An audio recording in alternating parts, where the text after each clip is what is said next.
जय बोलो उमा स्वामी आचार्य की जय। जय बोलो चारित्र चक्रवर्ती आचार्य शांती सागरजी महाराज की जय। एवढं प्रातः स्मरणीय गुरुदेव समंत भद्रमुनी महाराज की जय। जय बोलो परम पूज्य आचार्य प्रवेशनाथ सुंदर सागरजी महाराज की जय।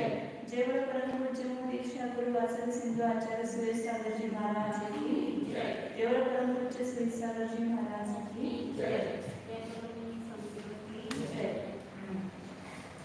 नवाते अभी बोलने में टाइम नहीं लगता, पूरा कर देना चाहिए। कल अपन ने सूत्र शुक्ल ध्यान का स्वरूप देखा था। शुक्ल ध्यान के कितने भेद बताए? 4 भेद। उसमें पहले 2 शुक्ल ध्यान किसको होते हैं? उसका स्वामी। एकत्व विचार शुक्ल ध्यान और एकत्व विचार शुक्ल ध्यान इसको होते हैं पूर्वधारी को, जो पूर्व को जानने वाले होता है। और आगे के 2 जो है वो केवली को होते हैं। पृथक विचार शुक्ल ध्यान में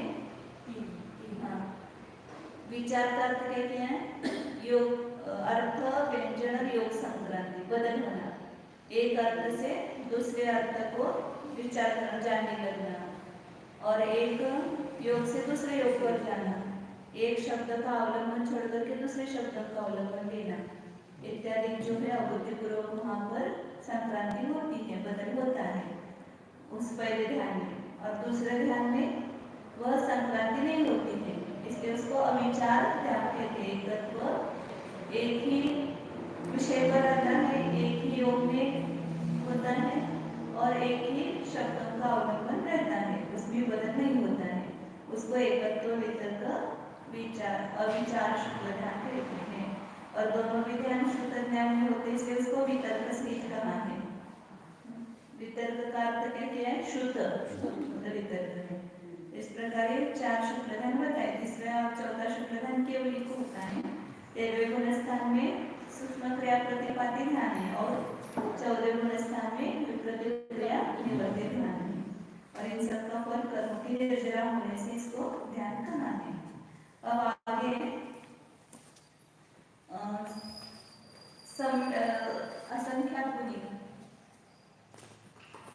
असंख्यात गुणी निर्जरा के स्थान बदल की कहाँ पर कर्म के असंख्यात गुणी निर्जरा होती है। असंख्यात पहले श्लोक पढ़ते हैं, फिर उसके बाद विचार करेंगे।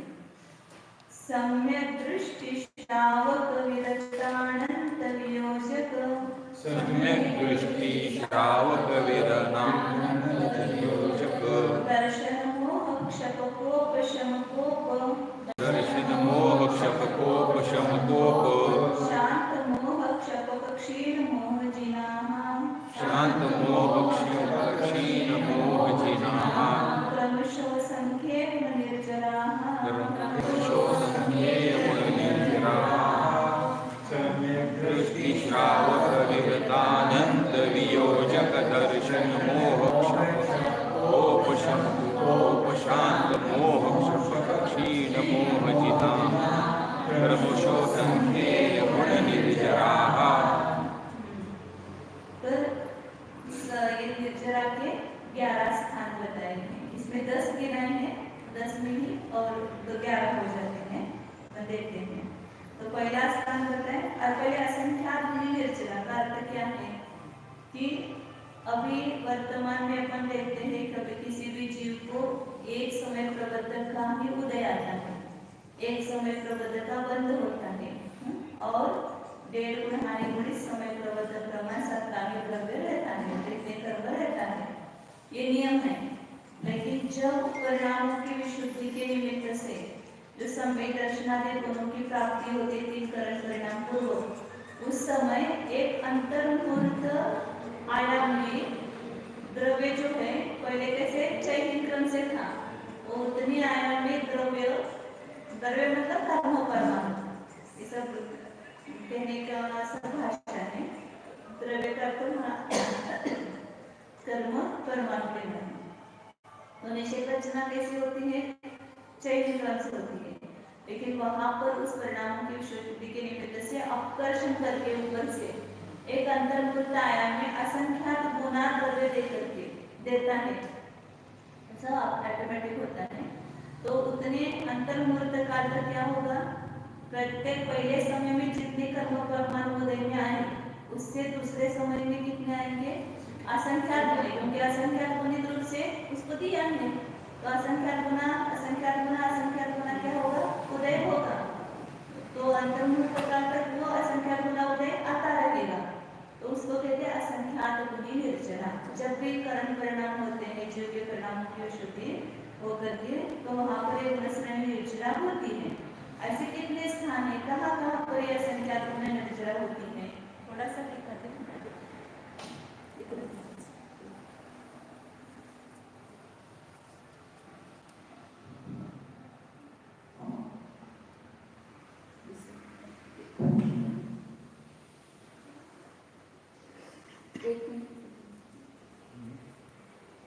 ये निषेध रचना ऐसी होती है, लेकिन जब कर्म ऐसे स्थित है, ऐसे स्थित है मतलब ऐसे कम कम समय में उदय में आने वाले हैं, आगे आगे के समय में। लेकिन जब पूरी निर्जरा होती है तब ये इतने अंतर्मुहूर्त काल में एक ऐसा द्रव्य बढ़ जाता है, इधर निकालने नहीं, ये बढ़ गया ना इधर। तो ये जब इस यहाँ से आकर्षण करके लेगा और यहाँ इस सब समयों में इतना बड़ा करके दिया है, तो इतना ही आने वाला था पहले, अब इतना बड़ा उदय में आ रहा है। तो पहले समय में जितने, उससे यहाँ दूसरे समय में असंख्यात गुना है, उससे तीसरे समय में असंख्यात गुना, इससे चौथे समय में असंख्यात गुना, ऐसे अंतर्मुहूर्त आयाम में असंख्यात गुना द्रव्य कर्म परमाणु दिए जाते हैं। तो वैसे वो उदय में आएंगे क्रम से, असंख्यात क्रम से, तो इसलिए उसको बोलते हैं असंख्यात निर्जरा। अब यहाँ पर जो स्थान बताए हैं, तो पहले स्थान से दूसरे स्थान में यह जो द्रव्य है वो असंख्यात गुना बढ़ता है। पहले आगे क्रम से लगाएंगे, फिर उससे दूसरे से तीसरे में असंख्यात गुना, तीसरे से चौथे में असंख्यात गुना। वो तो अपने में असंख्यात गुणित है ही अंतर्मुहूर्त काल में, लेकिन पहला कौन सा स्थान है? सम्यक दृष्टि, मतलब यह जीव जब तीन करण परिणाम पूर्वक मिथ्या भाव का अभाव करके प्रथमोक्षम सम्यक को प्राप्त करता है, तो पहले गुण स्थान से कहा जाएगा एकदम सीधा चौथे में जाएगा। तो उसके अपूर्वकरण एक तीन करण परिणाम कहाँ पर होंगे? मिथ्या अवस्था में। जीव जब मिथ्या है उसी समय तीन करण परिणाम होंगे। कौन से तीन करण परिणाम? अधःकरण, अपूर्वकरण और अनिवृत्तकरण। तो उसके अपूर्वकरण से कार्य चालू होता है। अपूर्वकरण परिणाम के निमित्त से गुण श्रेणी बनती है, गुणित रूप से द्रव्य दिया जाता है और फिर उसका उदय आता है। तो उस अपूर्वकरण से यह गुण श्रेणी निर्जरा चालू होती है इसी मिथ्या अवस्था में ही, लेकिन उससे वो सम्यक को प्राप्त करेगा, प्रथमोक्षम सम्यक को। तो वहाँ अंतर्मुहूर्त काल में जो गुण निर्जरा होगी वो उससे असंख्यात गुणी निर्जरा होगी, असंख्यात गुना द्रव्य उसमें दिया जाएगा। तो पहला, इसलिए पहला स्थान कौन सा बताया? सम्यक दृष्टि। तो किससे असंख्यात गुना लगाना? मिथ्यात्व से सम्यक को प्राप्त होने पर असंख्यात गुणी निर्जरा हो जाती है। प्रथमोक्षम सम्यक को पहली बार जब प्राप्त होता है, उससे फिर बताए कि आगे वह जीव देश स्वयं को धारण कर लेता है। जब कभी चतुर्थ गुणस्थानवर्ती देश स्वयं को प्राप्त होता है, या कोई एक जीव पहले से चौथे में गया और कोई दूसरा जीव देशव्रत, ये समझो दूसरा एक जीव पहले से एकदम पांचवें में गया, तो जो पहले से चौथे में जाएगा उसकी निर्जरा, उससे पहले से जो पांचवें में गया उसकी निर्जरा असंख्यात होनी है। या कोई एक ही जो में लगाएंगे तो वह पहले से चौथे में आया तब जो निर्जरा होगी उससे वह चौथे से पांचवें में जाएगा, देशही होगा, तो वहां जो गुणस्त्रणी निर्जरा होगी उससे भी असंख्यात होगी निर्जरा होगी। फिर दूसरा स्थान बताया कौन सा? श्रावक। देश संयम धारण करने पर अवस्थित गुणश्रेणी निर्जरा होती है, मतलब समय तो प्राप्त होने पर तो अंतर्मुख काल निश्चित रुकने काल तक ही असंख्यात होनी निर्जरा होगी। उसके बाद कभी वो परिणामों की शुद्धि के निमित्त से बीच में कर्म वगैरह करता है तब पुनः असंख्यात होगी निर्जरा, लेकिन निरंतर नहीं होगी चौथे गुणस्थान में। लेकिन पांचवें गुणस्थान में देश संयम को प्राप्त करने पर सतत निर्जरा होती है, असंख्यात में निर्जरा होती है। यदि भावपूर्वक हमने पंचम गुणस्थान प्राप्त किया तो खाली द्रव्य संयम धारण किया, लेकिन अंतरंग परिणाम यदि नहीं बदले, मतलब निवृत्ति रूप नहीं हुए, संयम रूप नहीं हुए तो नहीं होगा। लेकिन यदि भाव संयम धारण करता है देश संयम तो पहले से चौथे से पांचवें में निर्जरा जो होगी वो कितनी होगी? असंख्यात होगी। फिर उससे वह देश संयम ही मुनि बन गया, या कोई दूसरा जो पहले से एकदम सातवें में गया तो वहां सकल संयम के निमित्त से छठे सातवें गुणस्थान में सकल संयम, तो उस सकल संयम के निमित्त से जो गुणश्रेणी निर्जरा होगी वो उससे भी असंख्यात होगी, देश संयम से भी असंख्यात होगी निर्जरा। तीसरा स्थान बताया, कोई लिखना था लेकिन अब आगे का फिर लिखना था इसलिए नहीं लिखा। पहला स्थान कौन सा हुआ? समय दृष्टि। दूसरा कौन सा बताया? श्रावक में देश संयम। तीसरा बताया विरत, विरत मतलब सकल संयम मुनि। फिर चौथा स्थान बताया अनंत वियोजक, मतलब अनंतानुबंधी रसाई का विसंयोजन करने वाला जीव। ये अनंतानुबंधी की विसंयोजना चौथे गुणस्थान से सातवें गुणस्थान से तो तक कहीं पर भी होती है, मतलब जब यह समय दृष्टि आदि ऐसे परिणामों की विशुद्धि होती है तो वहां पर भी तीन परिणाम के द्वारा क्या होता है?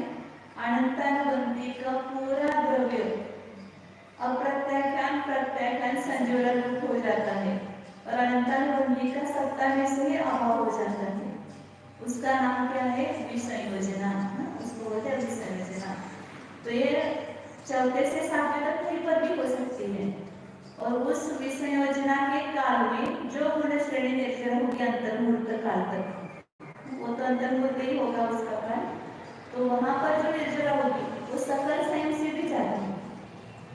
मतलब कोई एक मुनिराज सकल संयम को धारण किए, उन्होंने वो जो निर्जरा करते हैं उससे कोई अनंतानुबंधी की विसर्जना कर रहा है, वो कोई भी हो सकता है, चौथे गुणस्थान पर भी हो सकता है, तो उसकी भी निर्जरा उस मुनि से भी अधिक होगी, सकल संयम से भी। वो अंतर्मुहूर्त काल के लिए ऐसे वहां पर परिणाम की शुद्धि हुई है, वो तीन करण परिणाम हुए उसके और अनंतानुबंधी की सत्ता नष्ट हो गई, तो उस काल में समझो नरक का नारकी भी है, वो भी करता है अनंतानुबंधी विसर्जना, तो सातवें गुणस्थान से भी उसके परिणाम उस समय भी शुद्ध होंगे अंतर्मुहूर्त काल के लिए, और उससे भी ज्यादा निर्जरा होंगे। वो इस काल में अपन भी कर सकते हैं, अपने को पता नहीं चलेगा, वो तो केवल कमी है या अवधि वगैरह जान सकते हैं, लेकिन ऐसे परिणाम की शुद्धि बढ़ाए तो अपने को होती है अनंतानुबंधी की विसर्जना। ये चौथा स्थान हो गया। पांचवा स्थान कौन सा बताया? दर्शन मोक्ष को। अनंतानुबंधी की विसर्जना होने के बाद ही दर्शन होने का क्षय होता है, उसके लिए तीन करण परिणाम अलग होते हैं विसर्जना के लिए, और तीन क्षय करने के लिए दर्शन मोह मतलब मिथ्यात्व, सम्यक मिथ्यात्व और सम्यक प्रकृति, इसका नाश करने के लिए तीन करण परिणाम अलग होते हैं। तो उस अनंतानुबंधी की विसर्जना करते समय जो द्रव्य था उससे क्षय करते समय असंख्यात गुना द्रव्य होता है, मतलब ये क्या दिखा रहा है कि विशुद्धि ज्यादा ज्यादा है, आगे आगे के स्थानों में परिणामों की विशुद्धि जीव की बढ़ती हुई है, इसलिए पिछले स्थान से अगले स्थान में द्रव्य ज्यादा लिया है, उतना ज्यादा निर्जरा होती है, परिणामों की विशुद्धि से निर्जरा होती है। 5 स्थानों में फिर छठा स्थान है उपशमक, मतलब उपशम श्रेणी पर आरोहण किया उस जीव ने, दर्शन होने का क्षय किया, क्षय समय को प्राप्त किया, और वही एक ही जीव में ये सब लगा सकते हैं, ये अलग अलग भिन्न नाना जीव की अपेक्षा भी लगा सकते हैं। तो वहां पर उपशम श्रेणी पर आरोहण किया, मतलब 7वें 8वें 9वें गुण स्थान में 10वें गुण स्थान में गया, तो उस समय जो निर्जरा होगी वो क्षय समय की अपेक्षा से भी असंख्यात गुणी होगी। द्रव्य जो है कर्म परमाणु निर्जरा किए वो असंख्यात गुणी, असंख्यात गुणी है। फिर उससे उपशांत मोह स्थान में जो निर्जरा होगी वो उससे भी उपशम से भी असंख्यात गुणी है। मतलब 8वें 9वें 10वें गुण स्थान में उपशम श्रेणी चढ़ते हुए जो निर्जरा होगी उससे 11वें गुण स्थान के एक पहले समय में ही पूरे संपूर्ण द्रव्य से उसका असंख्यात गुना द्रव्य हो जाएगा। तो 11वें गुण स्थान में असंख्यात गुणी निर्जरा है। अब ये उससे भी ज्यादा 7 स्थान हो गए, समय दृष्टि, श्रावक, वीरत, अनंतानुति विसर्जक, दर्शन मोक्षपद, उपशमन, उपशांत, 7 हो गए। 8वां स्थान होता है मोह शपक, शपक श्रेणी पर आरोहण करने वाला। 11वें गुण स्थान पर जितनी निर्जरा करता है उससे भी ये 8वें गुण स्थान में है, लेकिन शपक श्रेणी चढ़ रहा है, कर्म का नाश करते हुए जाता है, तो उसकी निर्जरा उस 11वें गुण स्थान वाले से भी असंख्यात गुणी निर्जरा है। फिर उससे शपक के भी 3 गुण स्थान हो गए, 8वां 9वां 10वां। उपशम श्रेणी के भी 8वां 9वां 10वां नाम है, और शपक श्रेणी के भी 8वां 9वां 10वां। फिर उसके बाद वो कहा जाता है मोहनी का क्षय किया और 12वें गुण स्थान में गया, उसको क्या बोलते हैं, क्षीण मोह। तो उस 12वें गुण स्थान में जो 8वें 9वें 10वें गुण स्थान में जो शपक श्रेणी पर निर्जरा हुई उससे यह जो असंख्य कर्म परमाणु का आकर्षण करके निर्जरा करता है वो असंख्यात गुना करता है। फिर उस क्षीण मोह से भी जिना, ये 8 9 हुए और जिन 10, और इस जिन में 2 लेंगे, एक स्वस्थान जिन और एक समुद्घात जिन। स्वस्थान केवली और समुद्घात केवली। स्वस्थान मतलब समुद्घात करने के पहले जो है उसको बोलते स्वस्थान केवली। वहां जो निर्जरा होगी उससे जब वे समुद्घात करते हैं, केवली समुद्घात, कपाट दंड कपाट प्रतर आकाश प्रदेश आत्मा के प्रदेश हो जाते हैं और लोक पूर्ण, तो उस समय जो निर्जरा होती है वो उससे भी असंख्यात होगी। इसलिए जिन में 2 स्थान लेंगे, एक सस्तान जिन और समुद्घात जिन, तो 11 हो जाते हैं। इस प्रकार वो 10 बताए लेकिन उसमें 11 स्थान गुण श्रेणी निर्जरा है। तो ये क्रमशः असंख्य गुण निर्जरा, क्रम से असंख्यात गुणी निर्जरा करते हैं, तो इससे परिणामों की विशुद्धि ज्यादा ज्यादा है। लेकिन वहां पर आयाम जो है, ये जो आयाम होता है इतने आयाम में असंख्यात गुणी देते हैं, तो वो उल्टा क्रम से संख्यात गुणा होता जाएगा। मतलब केवली की गुण श्रेणी छोटी होगी, उससे शपक क्षीण मोह की बड़ी बड़ी कितनी संख्यात गुणी, और क्षीण मोह से शपक की संख्यात गुणी, ये आयाम बड़ा बड़ा बड़ा हो जाएगा। तो पहला सबसे पहले प्रथम उपशम सम्यक सम्यक दृष्टि का आयाम सबसे बड़ा है, तो उल्टा लग रहा है ना, केवली का बड़ा होना चाहिए, इनका छोटा होना चाहिए। तो ये परिणामों की विशुद्धि से कब काल में ज्यादा निर्जरा होती है। समय जब इसकी शक्ति ज्यादा है वो जल्दी जल्दी काम करता है, और जिसकी शक्ति कम होती है वो धीरे धीरे काम करता है। एक बाइक को सब घर का काम करने में 2 घंटे में करती है, कोई कोई 4 घंटे करती है। तो जिसकी शक्ति कमजोर होती है वो उसको देर लगती है। इस प्रकार परिणामों की शुद्धि की जितनी ताकत बढ़ती है वो कम समय में ज्यादा निर्जरा हो जाती है, तो इसलिए उसका जो आयाम है वो कम कम होता जाता है। पहले से आगे पीछे से लेंगे तो गुणित होता जाता है, उसमें वो गलत छपा है, असंख्यात में भाग में छपा है ना इधर, वो गलत है। मैंने पढ़ा था सुबह इसमें उस पुस्तक में लिखा है, उसमें असंख्यात में भाग होता है वो चित्र गलत है। वो बाद में उन्होंने बराबर लिखा है, लेकिन वहाँ पहले लाइन में जो लिखा है करना वहाँ पर। संख्यात भूभाग म्हणजे संख्यात गुणाहीन होता जाता है, ऐसा लिखना चाहिए। हाँ, तो संख्यात गुना घटता जाता है, ऐसा लिखना चाहिए। असंख्यात पे भाग बढ़ता है, ऐसा कहा ना वहाँ पर। असंख्यात में भाग असंख्यात गुणी होती है, वहाँ निर्जरा का काल असंख्यात में भाग बढ़ता जाता है। हाँ, असंख्यात पे भाग बढ़ता जाता है, ऐसा लिखा है ना। असंख्यात पे भाग नहीं बढ़ता है, संख्या गुना घटता है वहाँ पर। उत्तरोत्तर निर्जरा संख्या गुना संख्या गुनी होती है, वहाँ निर्जरा का काल असंख्यात पे भाग बढ़ता जाता है, ऐसा लिखा है। आप बोले वैसे गलत है। तो संख्या बहुभाग घटता जाता है, ऐसा लिखो, या संख्या पे भाग शेष रहता है, संख्या पे भाग होता जाता है, ऐसा लिखो, या संख्या गुणाहीन होता जाता है। चलो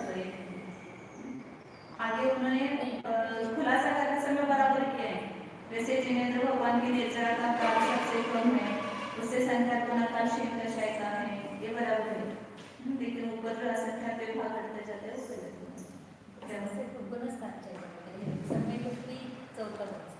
हाँ छठा सातवा और अनंतर पर नियोजन 4 से 7 पुनस्तर कहीं पर भी होता है, 4 से 7 कहीं भी होता है। हाँ, और दर्शन मूल्य शकों भी 4 से 7 वहाँ क्षय समय तो होते हुए भी जब किसी श्रावक को या असह्य समय दृष्टि को क्षय समय तो हुआ, उस समय में मुनियों से भी ज्यादा कर्म की निर्जरा होगी, असंख्यात गुणी निर्जरा पंतन रूप के लिए। उपशम तो 8वां व 10वां उपशम श्रेणी लेके वहाँ पर उपशांत मोह 11वां मोह उपशमक मतलब 3 गुणस्थान लेना, उपशांत मोह मतलब 11वां गुणस्थान लेना। उपशम श्रेणी के 4 गुणस्थान है, 8, 9, 10, 11 और शपथ श्रेणी के वही गुणस्थान का नाम वही दिया है, 8, 9, 10 और 12। शपथ मतलब 8, 9, 10 शपथ श्रेणी पर और क्षीण मोह 12वां गुणस्थान और चिन्ह में 13वां गुणस्थान, एक स्वस्थान चिन्ह और समुद्घात चिन्ह, ऐसे बोलते करेंगे। तो इस प्रकार ये असंख्या गुणी निर्जरा होती जाती है। ये सब पढ़ करके क्या करना है, तो अपने जीवन में ये स्थान अपने को प्राप्त होना चाहिए। तो अपनी निर्जरा हो गया असंख्या गुणी, बाकी सब कर रहे हैं, कितना भी हम संयम का बिना बेसंयम लिए हुए कितना भी पालन कर रहे हैं, तो असंख्या गुणी निर्जरा नहीं होगी। जब वे संयम धारण करेंगे, प्रतिभा धारण करेंगे और वो कषायन का अभाव करते हुए, तो वहां पर असंख्या गुणी निर्जरा हो जाती है। कोई श्रावक है, ध्यान कर रहा है, श्रावक में चतुर्थ स्थानवर्ती है, ध्यान कर रहा है, लेकिन उसको निर्जरा नहीं हो रही और जैसे संयमी है, भोजन कर रहा है, गृहस्थ का काम कर रहा है, तो भी उसको असंख्या गुणी निर्जरा हो रही है। ये इसका महात्म्य है, ये संयम का महात्म्य। जैसे निमित्त से अवस्थित गुण श्रेणी निर्जरा होती है, हमेशा होती है। और कोई पांचम गुण स्थानवती ध्यान कर रहा है और छठे गुण सातवें गुण स्थानवती मुनिराज है, बोलते ना विषावती पांचम गुण स्थान में हम बहुत ध्यान करते हैं, लेकिन उनकी जो निर्जरा होगी उससे भी मुनिराज आह कर रहे हैं, फिर भी उनकी निर्जरा संख्या होगी। ये विशुद्धि का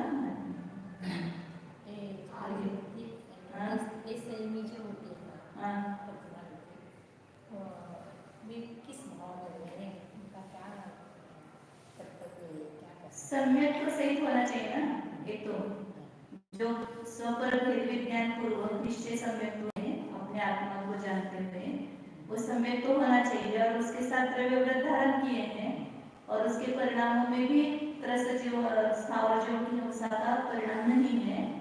बाहर देखा देखी करना अलग है, अंतरण से उस जीव की हिंसा की निवृत्ति होना, विरति होना, ये अंतरण बात है। तो उस पूर्वक लिया है तो उसका पंचम गुण स्थान अपने भाव कैसे हुए वो अपन ही जानते हैं।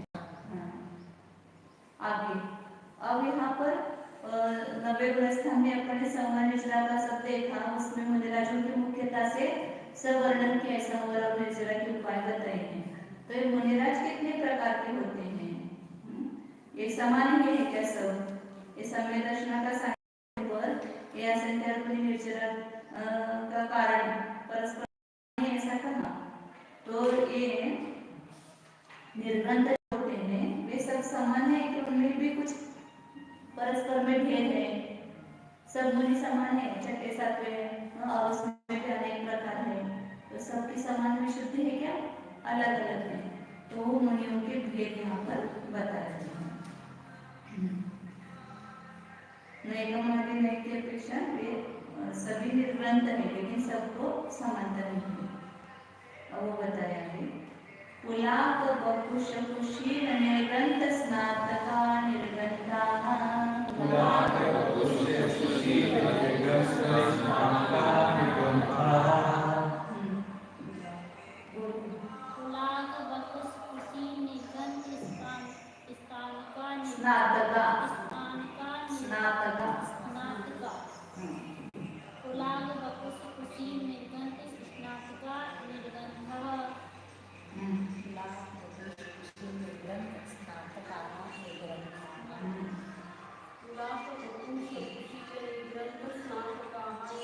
उत्तर गुणों में ये सब आता है ना, 22 परिषद, 10 धर्म और मुनि के पीछे जो 108 लगाते हैं वो सब उत्तर गुणों की अपेक्षा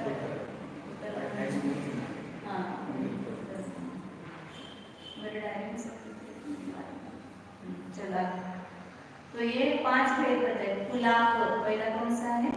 पुलाक मतलब जो चावल होता है ना, ऊपर उसके जैसे उसके ये करते हैं, मशीन से वो निकालते हैं, लेकिन उसको पॉलिश नहीं किया है, उसके ऊपर तुष रहता है।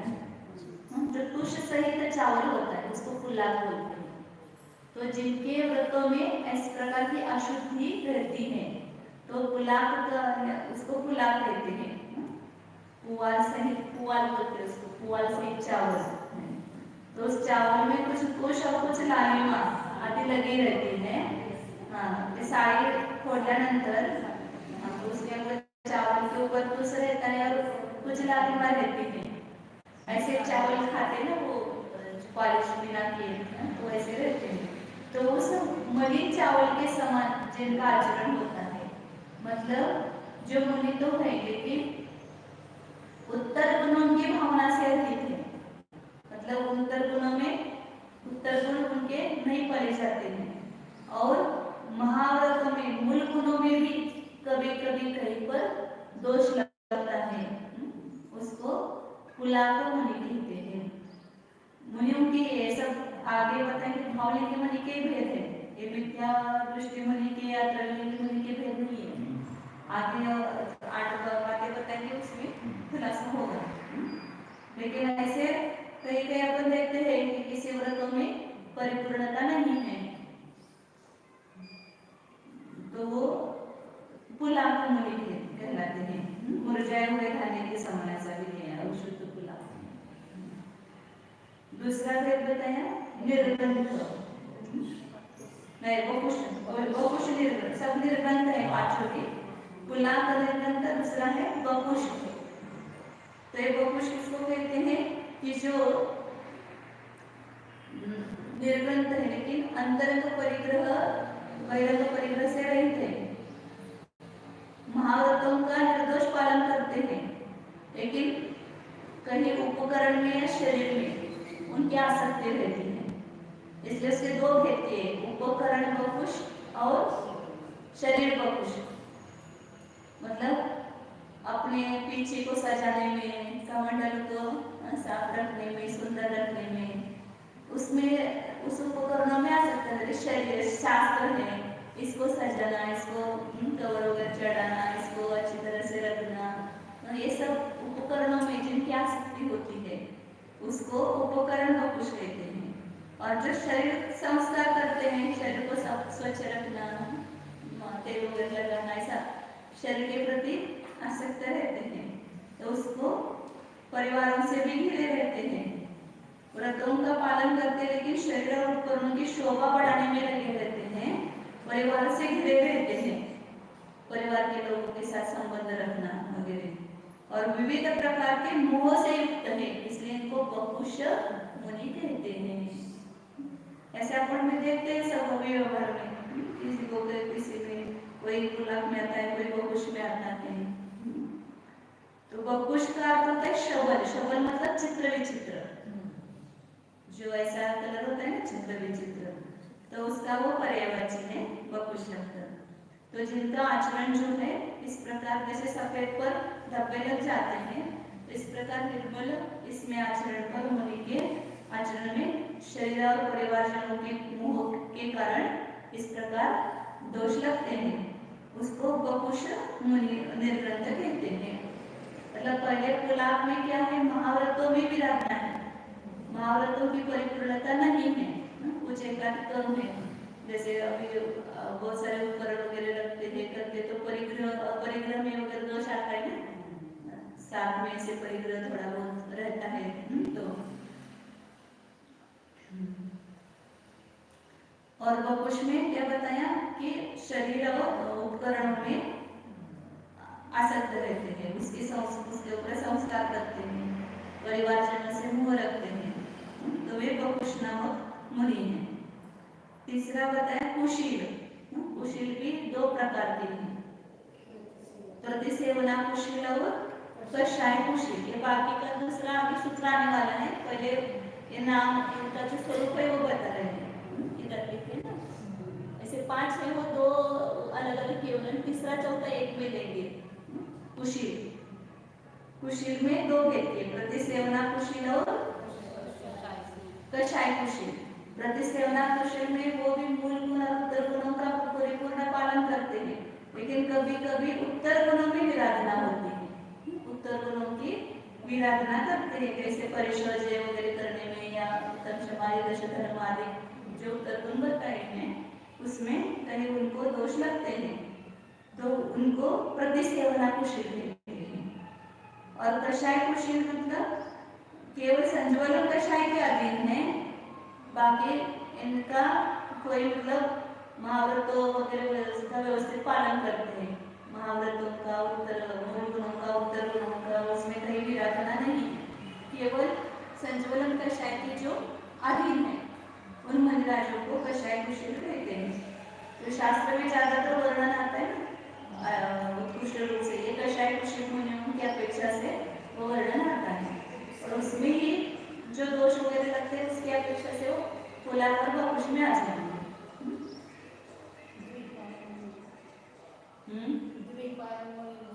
क्या नहीं, वो तो ये हो गए ना, कषाय कुशील अच्छे हैं। कषाय कुशील मुनि जो है वो केवल संज्वलन कषाय से ही थे, इसलिए उनको कषाय कुशील कहा है, लेकिन मूल गुण उत्तर गुण किसी में विराधना नहीं है, शरीर में उपकरण में आसक्त नहीं है, जो 6-7वें गुण स्थान में रहते हैं, तो उसकी अपेक्षा से बताया है। ये कषाय कुशील के गुण स्तर 10 तक लेंगे। कषाय कुशील है। आगे चौथा है निर्ग्रंथ, जो संपूर्ण परिग्रह से रहित हुए हैं, मतलब मोह का भी अभाव हुआ है, ऐसे 11वें और 12वें गुण स्थान वर्ती जो मुनिराज है, सच्चे निर्ग्रंथ हो गए ना। यहाँ पर नीचे के गुण स्थान में 6-7वें गुण स्थान में अनंतान बंदी 12 कषायों का अभाव हुआ है, लेकिन संज्वलन कषाय का अभाव नहीं है, उसका परिग्रह है, जो इस प्रकार के परिग्रह का त्याग है, लेकिन क्रोध मान माया लोभ हास्य सर्वदा का होता है। तो सच्चे रूप से देखा जाए तो 11वें गुण स्थान में पूरे मोह का अभाव करके अंतरंग परिग्रह का अभाव हुआ, तो वहां पर निर्ग्रंथ संज्ञा उनको प्राप्त हुई है। ये पूर्व के भी निर्ग्रंथ है, लेकिन ये निर्ग्रंथ के निर्ग्रंथ मतलब उसका एक भेद निर्ग्रंथ आया, और यहाँ पर पूरे परिग्रह का त्याग हुआ, इसलिए उनकी निर्ग्रंथ संज्ञा है। कषाय वितराग छद्मस्त बोलते हैं उनको निर्ग्रंथ। ऐसे 11वें 12वें गुण स्थान होते हैं मुनिराज। जिस प्रकार जल में लकड़ी से की गई रेखा अप्रकट रहती है, उसी प्रकार कर्मों का उदय अप्रकट हो, और जो अंतर मुहूर्त के बाद ही क्या होने वाला है, केवल ज्ञान होने वाला है जिनको, मतलब 12वें गुण स्थान को ही उन्होंने लिया है, लेकिन 11वें को भी लेंगे ना, 11वें को किससे नहीं लेंगे, कषाय कुशील में तो नहीं लेते ना, बताते मी लिखते समय तो शांत कषाय मित्राक्षर मस्त ऐसा ही कहते हैं। उदय का अभाव है। हाँ सत्ता में सत्ता में है कषाय, लेकिन उनको निर्ग्रंथ पूरा नहीं कहेंगे, मतलब 12वें में ही कहेंगे निर्ग्रंथ। उसको कई लिया है उन्होंने 5 में, मतलब कषाय कषाय में कहना चाहिए। वो जो अभी आगे बताएंगे उस उनके स्थान बताएंगे ना, उसमें वो शंका के लिए आप देख रहे हैं आप जो लास्ट में स्थान बताए हैं।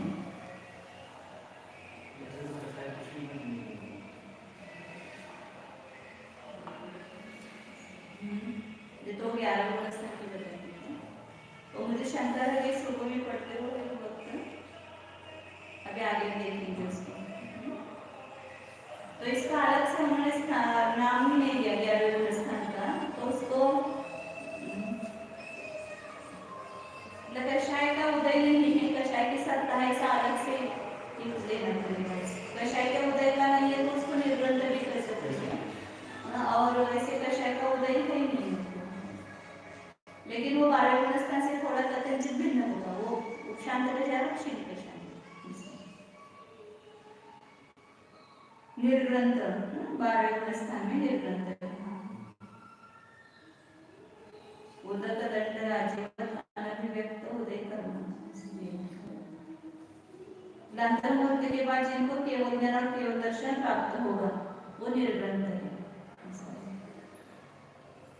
ऐसे मेरा ख्याल तो मतलब है उसमें भी शपनासार में उसको निर्ग्रंथ संज्ञा दी है 11वें स्थान में, इसमें उन्होंने कुछ खुलासा नहीं किया उसका।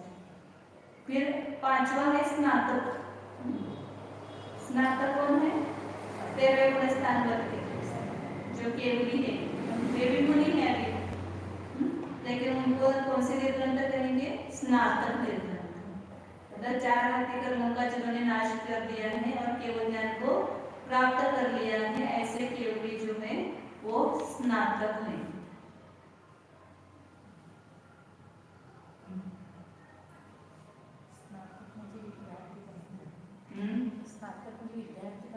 स्नातक विद्यार्थी भी अर्थ होता है, लेकिन यहाँ पर स्नातक का उन्होंने कुछ ये नहीं दिया। स्नातक यहीं से उत्पन्न हुआ है शब्द, बाद में क्लास पास कर ग्रेजुएशन में चले गए, उसी को स्नातक संज्ञा हुई और वहाँ से वो स्नातक संज्ञा यहाँ पे ली गई ग्रेजुएशन, यहाँ स्नातक वही कर नहीं, लेकिन स्नातक का कुछ ये नहीं दिया भाव, स्नातक तो क्यों समझे उनको पूरे कर्म का साथी कर्म का नाश किया ना, स्नात हो गया, वो निर्मल हो गया, इसलिए स्नातक हो गया।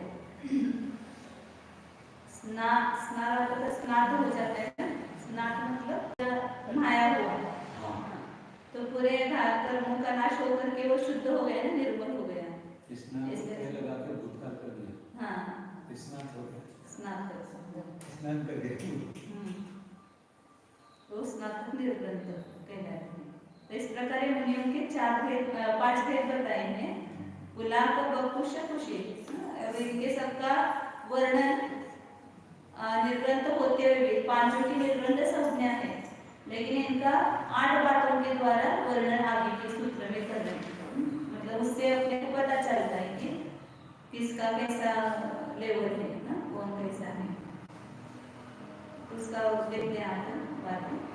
संयम श्रुत प्रतिसेवना तीर्थलिंग लेशोपपाद स्थान विकल्पत साध्याः।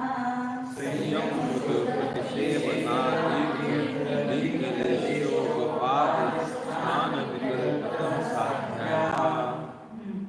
संयम सुत प्रति सेवना तीर्थलिंग संयम श्रुत ऐसा संयम सुत प्रति सेवना तीर्थलिंग लेशोपपाद स्थान विकल्पता साध्या।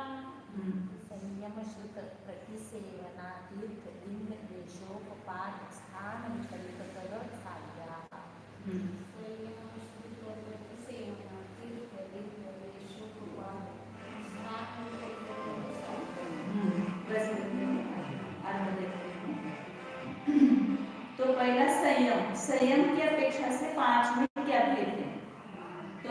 संयम 5 प्रकारचा आहे. सामायिक, छेदोपस्थापना, परिहार, शुद्धि, सूक्ष्म सांद्रता, एक लक्षात. तो इन मुनिराजों को कौन कौन से संयम है उसके अपेक्षा से उनमें भेद है.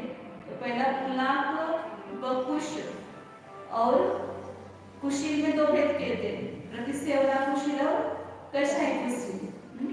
तो ये पुलाक, बकुश और प्रतिसेवना कुशील, इनमें कुछ ना कुछ ऐसे दोष पाए जाते हैं. तो ये तीनों में केवल 6, 7वां गुणस्थान होगा. 6, 7वें गुणस्थान में ही ये होंगे. तो सामायिक और छेदोपस्थापना, ये 2 संयम उनको प्राप्त होते हैं. वो संक्षेप में लिखा है वहां पर. सामा मतलब सामायिक लेना, छेदो मतलब छेदोपस्थापना लेना. हाँ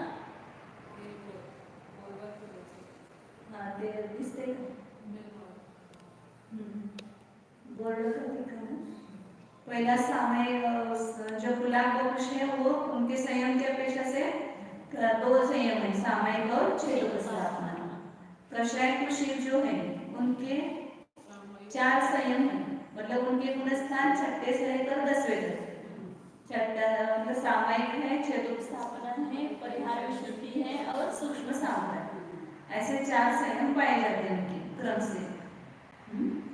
और क्योंकि वो यथार्थ संयम नहीं है, तो 11वें में तो यथार्थ संयम है ना, तो कषाय कुशील नहीं कहेंगे उसको. संयम संयम की वजह से इनको कह रहे हैं 10वें गुणस्थान. हाँ, 10वें गुणस्थान में संचलन लोक का उदय है, इसलिए कषाय कुशील का उसको. नहीं, 11वें गुणस्थान वर्ती को क्या कहेंगे, तो निर्ग्रंथ नहीं आएंगे. तो संयम और जो ये है निर्ग्रंथ है उनको एक यथार्थ संयम ही है, और स्नातक है उनको भी एक यथार्थ संयम ही है.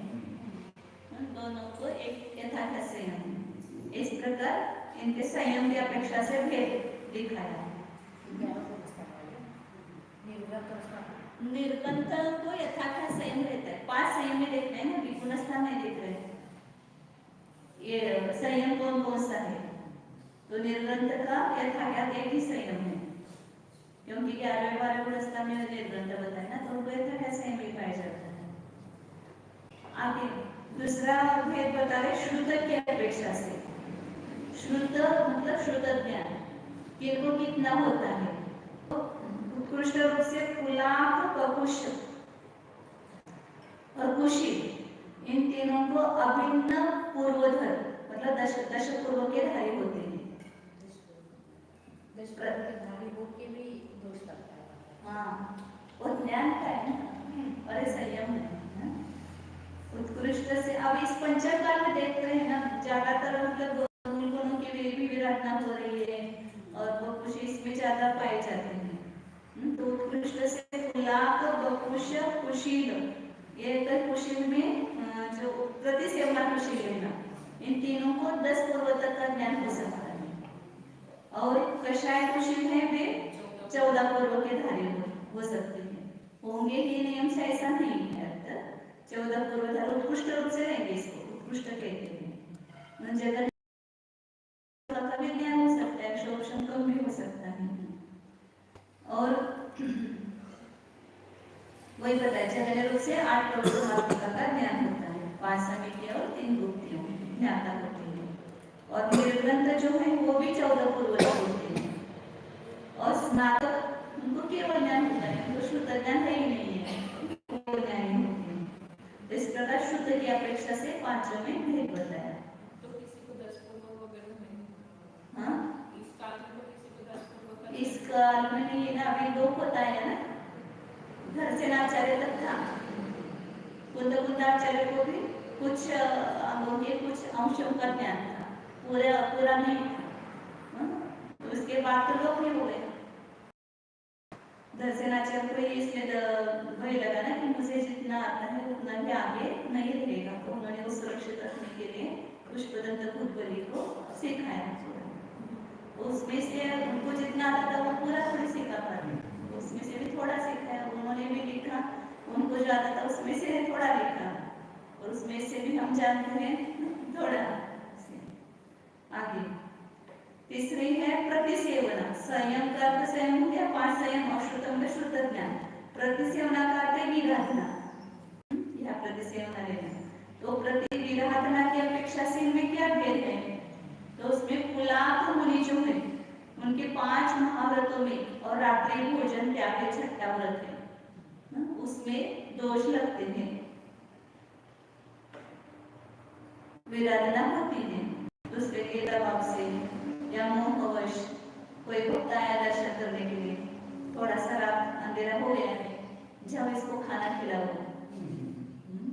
बोल दिया तो लगता है ना दोष रात्रि भोजन, या हमारा ऐसा भक्त आने वाला है, आप उसकी व्यवस्था करो, ऐसा कहा रात्रि में कोई आने वाला होता है दूर से तो उसके लिए। तो इसी प्रकार रात्रि भोजन त्याग व्रत में भी दोष लगता है।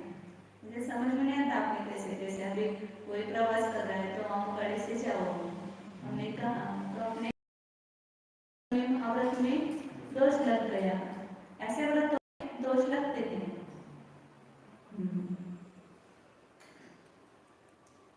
तो क्या हो गया? प्रतिसेवना। पहले प्रकुला की क्या होती है? विराधना 5 महाव्रत रात्रि भोजन त्याग में किसी एक व्रत में विराधना हो सकती होती है, उसको कुला में आएगा। बकुश के उसमें उपकरण बकुश और शरीर बकुश बताए थे। तो जो उपकरण बकुश है, उपकरणों में जो आसक्त है वो अच्छे उपकरण चाहते हैं और मिले हुए उपकरणों को टापी करते रहते हैं, शास्त्र वगैरह के तो कैसे कैसे एक मिनट को इतना मतलब इसका ये रहता है कि एकदम टापी रखते हैं। तो वो उपकरण मतलब उपकरण में उनकी आसक्ति, ये उनकी विराधना है। और जो शरीर संस्कार करते हैं तो उसकी अपेक्षा से वो उनकी विराधना है। शरीर को कुछ शरीर का संस्कार करते रहते हैं तो मूल यथावत रक्षा करते, लेकिन उत्तर गुणों की विराधना करते हैं, वो कुछ उत्तर गुणों में विराधना होती है। और बाकी के विराधना से रहित है, उनके प्रति सेवना नहीं है। जो कुशीर, निर्ग्रंथ और स्नातक, इनमें कोई विराधना नहीं है।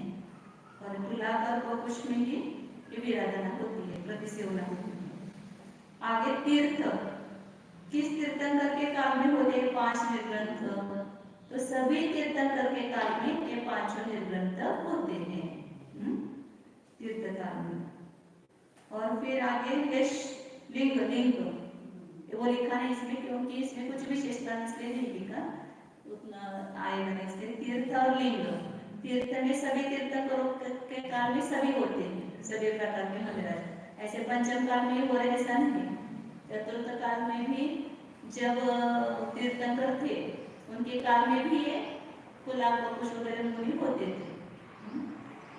और लिंग, लिंग मतलब सभी भावलिंग की अपेक्षा 5 निर्ग्रंथ होते हैं, मतलब भावलिंग है, सभी भावलिंग ही है, सकल संयम है। लेकिन इनका द्रव्यलिंग एक सा नहीं होता, किसी की पीछे कमंडल होता है, किसी के नहीं होता। मतलब ये स्नातक वगैरह तो पीछे कमंडल है ना, निर्ग्रंथ होने के बाद सब त्याग हो गए हैं तो पीछे कमंडल रहित है, कोई पीछे कमंडल वगैरह सहित है। इस प्रकार द्रव्यलिंग में भेद है, भावलिंग में भेद है, सभी भावलिंग ही है। ऐसा द्रव्यलिंग में बाहर का चिन्ह, उसको द्रव्यलिंग कहते हैं। तो सभी का भावलिंग की अपेक्षा भेद नहीं है, लेकिन द्रव्यलिंग की अपेक्षा से भेद बताया। आगे लेशा, लेशा 6 प्रकार की होती है, दूसरे अध्याय में अपने देखी है, 3 अशुभ लेशा और 3 शुभ लेशा। अब यहाँ पर भी ये क्या करना मुश्किल है, ऐसे करनानियों के ग्रंथ में तो 4थे 5वें स्थान तक 4थे स्थान तक 6 लेशा बताई, 5वें 6ठे में 3 शुभ लेशा ही बताई है। लेकिन यहाँ पर अभी देखो कैसे बताते हैं कि पुलाक के 3 शुभ लेशा ही होती है, अशुभ लेशा नहीं होती है। भले वो मूल गुणों में विराधना करता है लेकिन उसकी लेशा अशुभ नहीं होती है। लेकिन बकुश और प्रसिद्ध है वनाकुशी, इनकी 6 लेशा होती है। समझ में नहीं आता है कि कैसे 6 लेशा करें, जैसे 6ठे लेशा होती है, ऐसा आता है ना, बोलेगा कैसे? वो भावलिंग नहीं रहेगा, भावलिंग नहीं करता है ना, तो वो किसी आचरण की अपेक्षा से है, ऐसा कहते हैं। 6ठे गुण स्थान में भी 6 लेशाएं होती है, ऐसा किसी आचरण की अपेक्षा है, इसलिए वापरते हैं। मतलब कभी कदाचित जब वासक्ति वगैरह हो जाती है तो उस अपेक्षा से किसी ने पुस्तक कर दे तो एकदम गुस्सा हो गया, ऐसा हो गया, तो उस समय वो अशुभ लेशा होती है, ऐसा लगता है। अब अपने पास इतना ज्ञान नहीं तो अपन नहीं जान सकते कैसे होती है। संजय शांति की गोदे में भी हाँ, क्या प्रश्न लेशा हो सकती है? वो नहीं होती है ना, ऐसे कर्मानुयुक्त तो नहीं कहता है। 5 अवधि तक ही 6 लेशा है, 5वें में तो 3 शुभ लेशा, 6वें में भी 3 शुभ लेशा है। अब एक किस अपेक्षा से आचरण में लिखा है वो पता नहीं। आगे कषाय कुशल के भी अंदर की 4 लेशाएं बताई। अब एक कषाय कुशल तो कितना परिणाम होगा इसके विशुद्ध बताए, कोई भी विराधना नहीं करता है, फिर भी इसके 4 लेशाएं बताई है। मतलब भागवत लेशा भी होती है, कृष्ण नील नहीं होती, लेकिन कावत और पीत पद्म शुक्ल होती है। सूक्ष्म सांप्रायिक कषाय कुशल के तो एक शुक्ल लेशाई होगी और निर्गंत की भी एक शुक्ल लेशाई होती है। वो आगे पीछे थोड़ा हो गए तो वो देखो प्रतिसेवना कुशील और वो बकुश उपकरण उसके 6 लेशा बताएंगे और 4 लेशा कषाय कुशील की है और निर्गंत की शुक्ल लेशा और स्नान शुक्ल लेशा ही होती है ना, इस अपेक्षा से उनका भेद होता है। आगे बताए उपाद, उपाद मतलब उत्पत्ति, कहाँ उत्पन्न होते हैं, तो गुलाब जो है उसका उपपाद 12वें स्वर्ग तक हो सकता है, उसके ऊपर नहीं चाहिए। गुलाब का उपपाद 12वें स्वर्ग तक है और मतलब 3 शुभ लेशा 12वें स्वर्ग तक ही जाएगा और एक बहुकुशल प्रतिसेवना कुशल 6 लेशा 16वें स्वर्ग तक जाएंगे। ये सब अपने मतलब ज्ञान का विषय नहीं है, आगे में जो बताया उसको जानना है। कारण रजत 16वें स्वर्ग तक जा सकता है कौन, बहुकुशल प्रतिसेवना कुशल, और कषाय कुशल जो है वह सर्वार्थ सिद्धि पर्यंत जा सकता है। निर्गंत जो है 11वें स्थान की अपेक्षा से लगाएंगे ना, निर्गंत का भी उत्पाद 33 सागर की स्थिति वाले देव में होता है। तो इसे देव हाँ वो अभी बताया जगन्य उत्पाद सभी का सौधर्म करते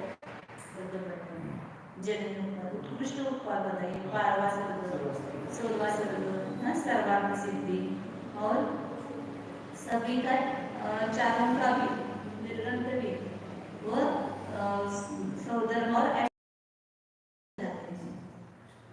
स्नातक कौन से स्वर्ग में जाते, स्नातक तो नियम से निर्माण को प्राप्त होते हैं, स्वर्ग जाते हैं 13वें स्थान पर। इस प्रकार उनका उपाधि नहीं है 13वें स्थान वालों का, तो ये उपाधि की अपेक्षा से भेद बताए सभी। अब स्थान, स्थान मतलब संयम के स्थान, ये नीचे लिखे हैं यहाँ पर। तो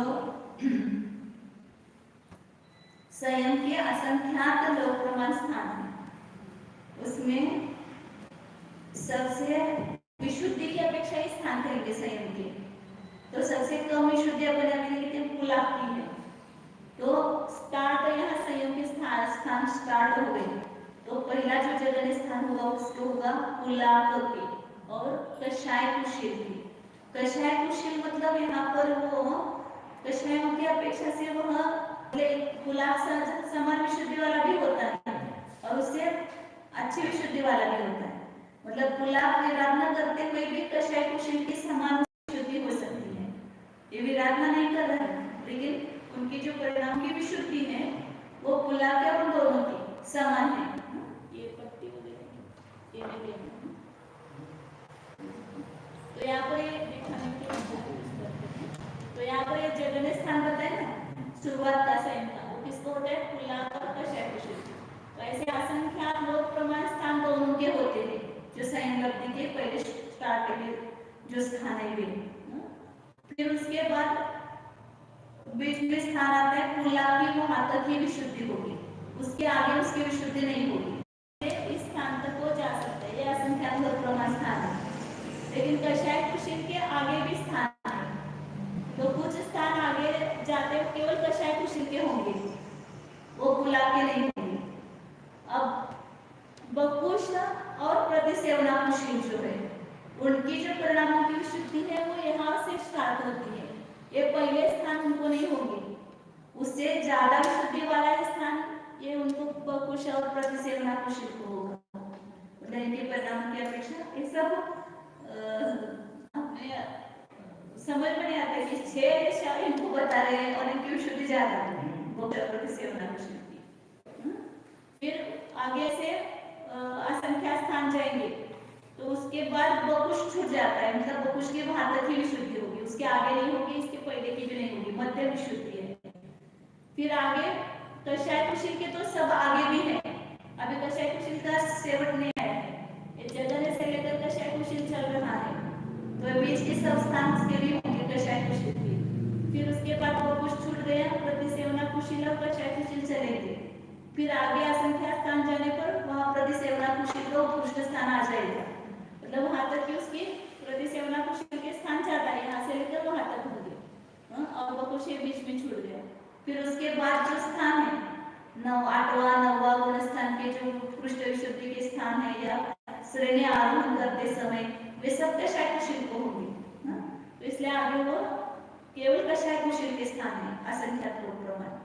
कषाय कुशील यहाँ शुरू से प्रारंभ हुआ था, वहां तक ये सभी स्थान स्वयं लब्धि स्थान उसको हो सकते हैं, और पुलाव के शुरू के स्टार्ट के हैं, बकुश के बीच में है और प्रतिसेवनाकुशील के और उसके आगे है। तो इस प्रकार ये संयम लब्धि स्थान है, और आगे निर्ग्रंथ का एक ही स्थान होगा, क्योंकि लेकिन वहां यहाँ पर जो लिखा है ना वो मुझे समझ नहीं आया। यहाँ पर उन्होंने प्रतिसेवना कुशील के जाने पर असंख्या स्थान कषाय कुशील की विच्युति हो जाती है। इससे आगे अकषाय स्थान है जिन्हें निर्ग्रंथ प्राप्त होता है, उसकी भी असंख्या स्थान आगे जाकर विच्युति हो जाती है। तो ऐसे अर्थात संयम का हमेशा एक ही स्थान लब्धि स्थान है, एक ही स्थान है। तो मुझे ऐसा लग रहा है कि 11वें गुण स्थान की अपेक्षा से उन्होंने वो असंख्या भेद किए होंगे, ऐसा मुझे लगता है। या घाती कर्म के उदय के ज्ञानावरण दर्शनावरण त्रय कर्म के उदय की अपेक्षा से अलग अलग भेद किए होंगे, ऐसा मुझे लगता है, क्योंकि असंख्या स्थान बता रहे हैं निर्ग्रंथ के।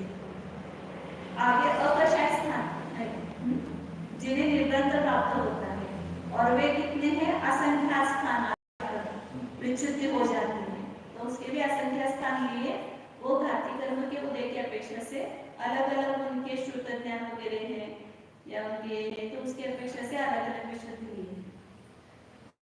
कैसे? फिर आगे स्नातक में एक ही स्थान, स्नातक का स्थान आने के लिए एक ही स्थान। इस प्रकार से सबसे ज्यादा स्नातक की है अनुकूल होती है, तो पुलाव से बकुश की ज्यादा है, बकुश से प्रतिसेवनाकुशील की और ज्यादा है, और कषाय कुशील की पहले से लेकर के अंत तक सभी परिणाम पाए जाते हैं। लेकिन कषाय के अंश में और वो जो विराधना वगैरह होती है उसका कारण अलग है, इसलिए कषाय की डिग्री उसकी विराधना न होते भी उसमें कम भी हो सकती है, मतलब तीव्र भी हो सकती है और मंद भी हो सकती है। तो इस प्रकार ये 8 की अपेक्षा से 5वें है। अब इसके आगे 10 स्वाध्याय 9वां या समाप्त हो गया है। अपन कल 10 स्वाध्याय लेंगे, कल एक ही दिन में पूरा 10 स्वाध्याय 8वां सूत्र है। आज कौन सी तारीख है? आज 30 तारीख है।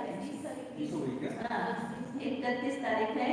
परसों से यहाँ पर समयसर कलश विदान होने वाला है, इसलिए परसों से क्लास नहीं होगा, तो कल एक दिन में भले थोड़ी देर लगेगी अपने को, पर पूरा 10 बातें कर देंगे पूरा, क्योंकि सरल भी है, समझ में आएगा।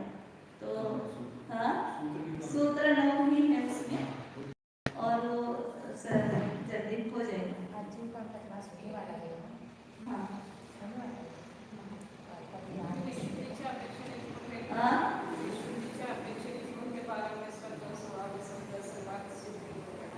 हाँ बराबर है, विशुद्धि की अपेक्षा से ही ना। हाँ तो 12वें तक ही जाता है ना, 12वें स्वर्ग तक ही उसका बंध नहीं आए, देवायु जो बंधेगी वो विशुद्ध परिणामों में बंधेगी, और वो जितनी विशुद्धि ज्यादा होगी तो वो स्थिति बंध ज्यादा होगा, तो उसका शुद्धिकरण में से 22 तक जाता है, तो कुछ 16वें तक जाता है, और प्रतिसेवना कुशील भी 16वें तक जाता है, और कषाय कुशील सर्वासिद्धि पर्यंत जाता है, इस जाता है।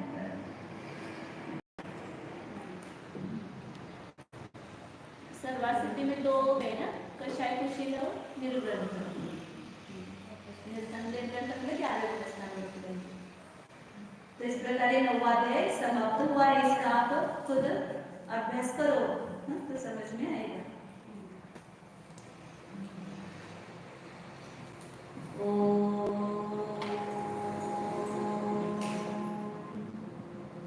जानिए यह मैं शुद्ध चैतन्यमय जीव ही हूँ, दर्शन स्वरूप हूँ, एक अखंड न्यायक भाव स्वरूप हूँ।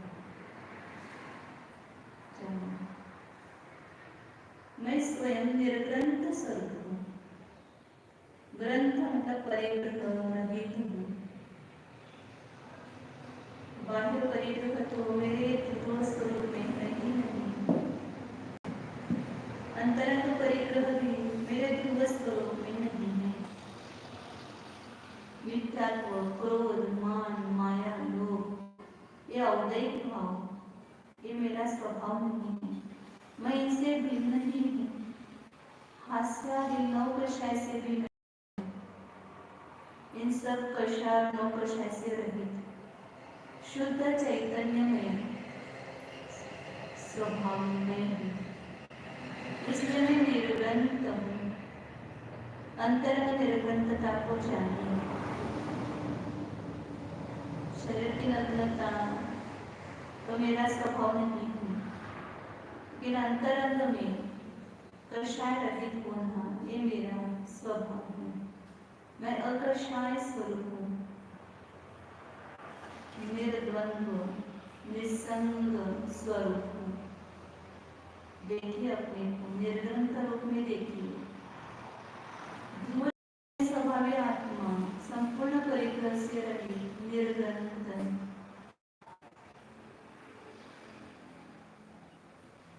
निर्ग्रंथ स्वरूप दिगंबर स्वरूप अकिंचन स्वरूप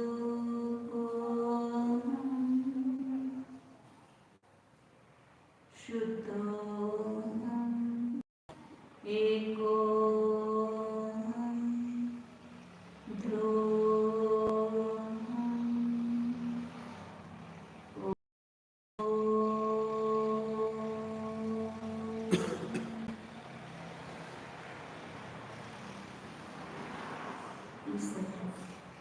नमो हरिहंताण नमो